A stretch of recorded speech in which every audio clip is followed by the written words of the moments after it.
In this video, I'm gonna talk about how I took a struggling retailer to crushing KPIs in under 30 days. So if you have ever tried to impact revenue or sales for a product that's on the shelf, it certainly can be difficult. And I personally have a lot of experience running lead generation campaigns for seminar companies, webinars, call funnels, some e-com experience, but running ads locally to impact sales of a product that's on a shelf is kind of a totally different thing. And my background before I got into advertising and marketing was in television. And I would create all these TV shows, and I always understood that we create TV shows to attract viewers who watch commercials, and those brands pay to have their ads run during our shows so that they can increase sales. But when you run a TV commercial, usually a pretty big brand, and it's been difficult, especially in the past. I know there's companies out there making it easier now, but it's difficult to really target specific areas and influence a specific store or city or state when your product is on shelves all across the nation.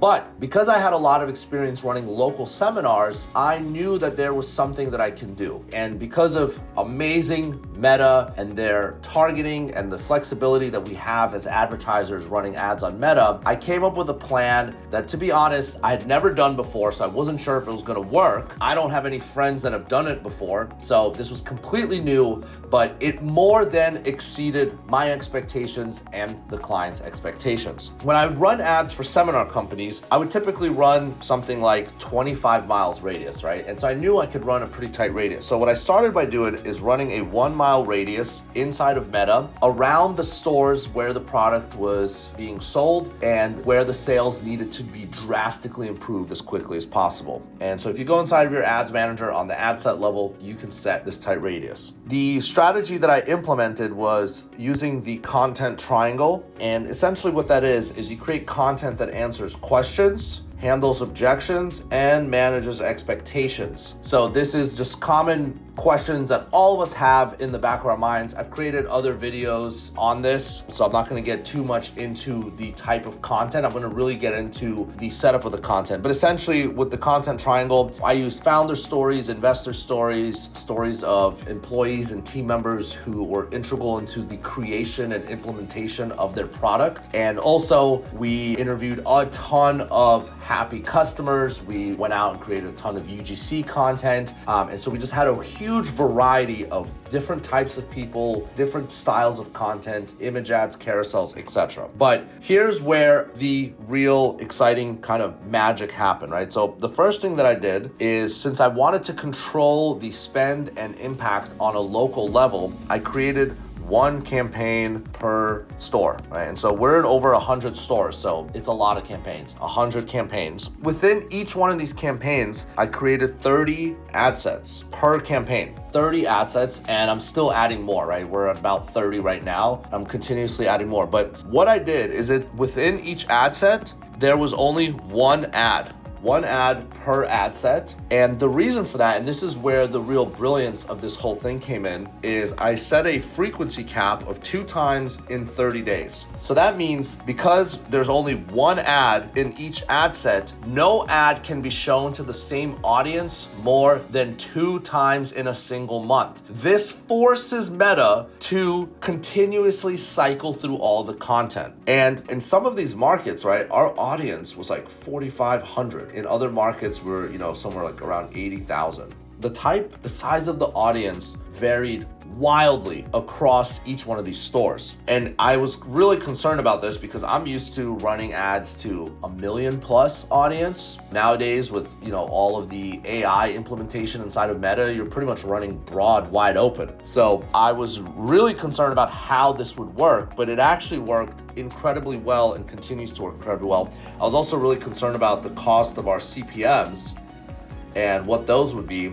And I'll tell you at the end of the video what our CPMs actually ended up being. So I created the 30-day cap to 2 so that it's constantly cycling through the creatives. And I did this all, if you're wondering, as a CBO, so that this way, if the founder said, hey, Elliot, in store this, and this, I need to even more increase sales, or this store is crushing it, we can pull back on spend. He now had this lever to pull where he can increase performance in one market, decrease in another market, and really start to allocate his budget. I added the URL, right? Because you might as well. I added a URL destination to the online store so that we would get some sales of people who were excited by the product and wanted to purchase it immediately. And ultimately, we spent about $15,000 in ad spend across over 100 locations. So very small budgets, around $5 to $10 per store per day in budget. But the result was wild. So before launching this campaign, we were doing about 0.9 sales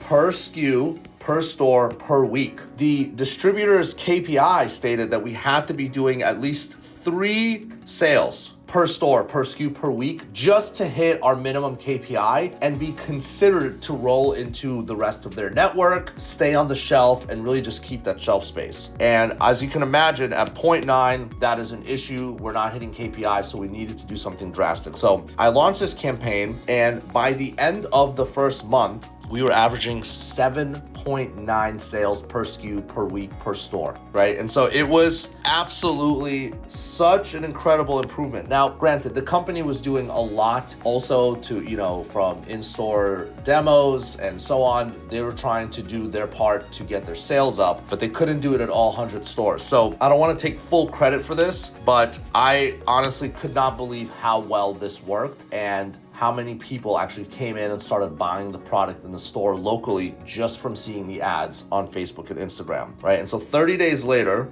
we went from 0.9 sales per SKU per store per week to 7.9, and we had 3 months to do this to hit this 3 KPI goal. And already 30 days later, executive team is talking about rolling us out into over 500 more stores. So guys, this was a very, to me, felt simple, but kind of groundbreaking campaign and strategy to set up. So if you're a retail brand and you are, in those big stores like a Target or a Costco or a Walmart or a Safeway, a Ralph's, a Kroger, or whatever regional store you're in, and it doesn't matter if you're a skincare product or a food product or some other consumable product or retail product, I know that it can be extremely difficult to impact sales at a specific location or store, right? One store might be crushing it and another one is not. And your levers and the impact that you can have on those sales, it can be difficult as a CEO and a CMO and a founder to have that impact. But this strategy gives you back the control as a founder to actually impact sales on a local level. So if you are struggling, you should totally implement something like this, get those numbers up. And if you have any questions about any part of this strategy, please leave a comment below, like, subscribe, and I'll personally respond to every single comment.